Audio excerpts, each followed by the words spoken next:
So I'm now ready to cast on for my arms, and I'm going to be using the cable cast on method because it just creates a strong stitch. And the instructions say to cast on 8 stitches at the beginning of the next 2 rows. And then on the right side, we're going to work knit 2, purl 2 first on those stitches. So we are on a right side row. It's our first cast on, and we're going to be building out.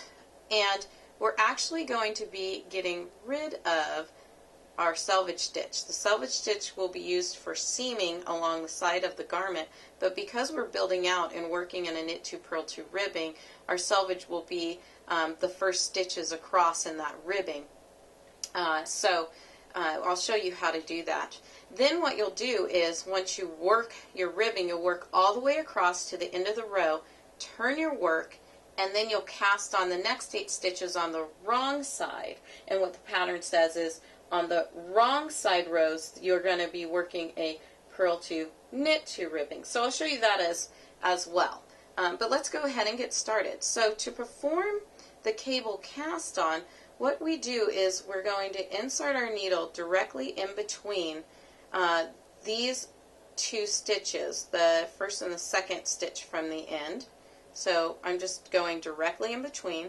I'm going to wrap my yarn around my needle, and I'm going to pull it through. Now, when I pull it through, I like to make that stitch nice and loose because that's 1. I need to do 8 total stitches cast on. My next stitch will be performed by going in between these 2 stitches and placing my yarn on the needle. So again, you're always going in between the last 2 stitches when you're doing this cable cast on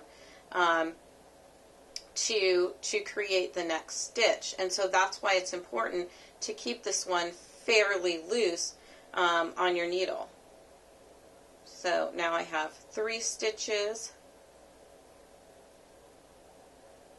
total cast on, again not including my selvage. This last stitch has gotten a little bit tight, so what I like to do is just kind of pull it a little from the front. Then we're going to go in between those 2 stitches. So now we have 4, in between again, 5, in between again, 6, again in between, loop it around, bring it on my needle. That should be 7 total, and then we're going to go one more time for 8. So let me do a double check and count. So I have 2, 4, 6, 8, not including the selvage, which I'll be getting rid of. Okay, so we've cast on, and now we're going to work the knit 2 purl 2 ribbing. So you're just going to work it as you normally would. Knit 2,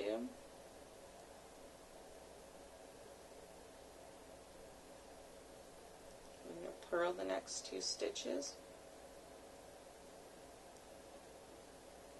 then knit 2,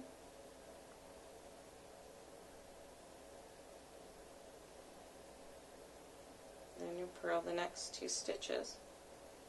Now, what can happen when you perform the cable cast on the first stitch, it can actually create a gap.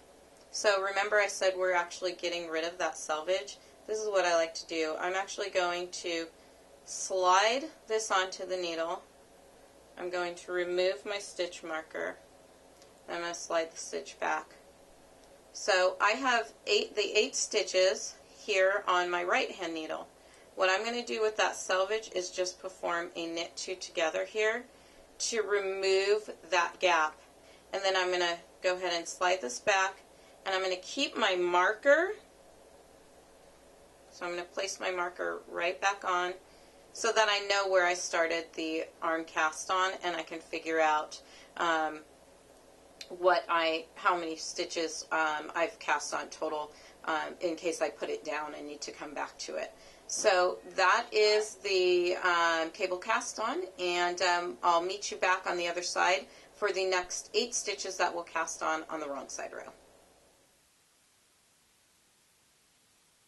So I've now worked across this right side row. You can see here on the right the 8 stitches that I cast on for the arm on this side of the work.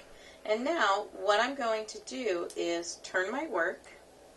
So now I'm on the wrong side and I will be working the wrong side, and I'll be casting on 8 stitches on this wrong side row, and then beginning with a purl 2, knit 2.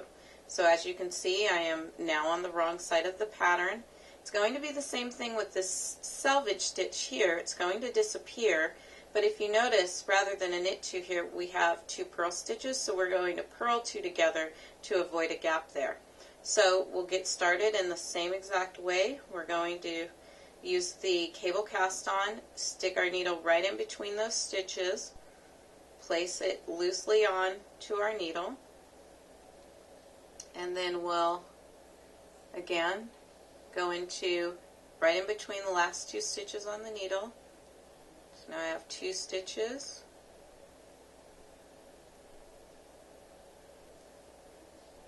going right in between those stitches.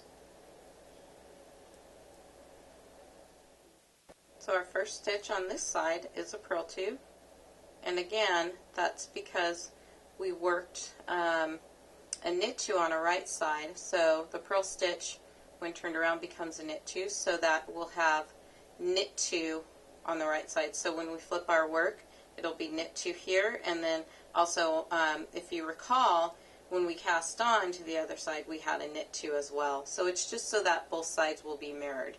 So it'll be purl 2 and then knit 2, purl 2, and then a knit 2. And we'll do the same thing. We need to slip our marker off, so I'm just going to slide the stitch onto my right hand needle, pull the marker off and set it aside. Going to place this back on the left hand needle, and what I'm going to do with this stitch, you can see I have my 8 cast on stitches here on my right needle, and to get rid of that hole I'm just going to purl 2 together here. And I'm going to place this right back onto my left hand needle, put my marker back in place so that I know where my cast on for the arms began, and this stitch has been worked, so I'll move it right back to the right hand needle, and then I'll continue working across this pattern. I'll get to the end of the row, turn my work, and then I'll cast on again. So the pattern specifies that what we're doing is casting on 8 stitches at the beginning of the next 4 rows after we cast on these first 2 initial stitches. So we'll do a right side, a wrong side, a right side, and then another wrong side, for a total of size small 140 stitches, size medium 148, size large 172, and size extra large 188 stitches. So we'll go ahead and work that series of 8 stitches cast on, and then we'll come back and look at the cast on 2 stitches at the beginning of the next 2 rows and those instructions. So I've worked my series of cast on 8 stitches for the arm, and now I'm to the point where I cast on 2 stitches at the beginning of the next 2 rows. What I wanted to highlight is that these 2 first stitches are a knit 2, so I'm going to use the cable cast on, and I'm going to cast on 2 stitches, again placing it just nice and loose on my needle, going in between those 2 stitches and pulling my yarn through. But because these first 2 stitches are a knit 2, what you're going to do with the 2 stitches that you just cast on is a purl 2, and that's exactly as written in the instruction. So you'll purl 2, then you'll knit 2, purl 2, and continue on in pattern across the row. When you finish this row, you're going to turn your work, and then on the wrong side row you're going to use the cable cast on method, cast on 2 stitches, and then you're going to knit 2 and then purl 2. So I just wanted to highlight that because, you know, when you cast on, if you begin with a knit 2, you're going to have a knit 4 and it's not going to be in pattern. So just be sure to pay attention to that in the instructions.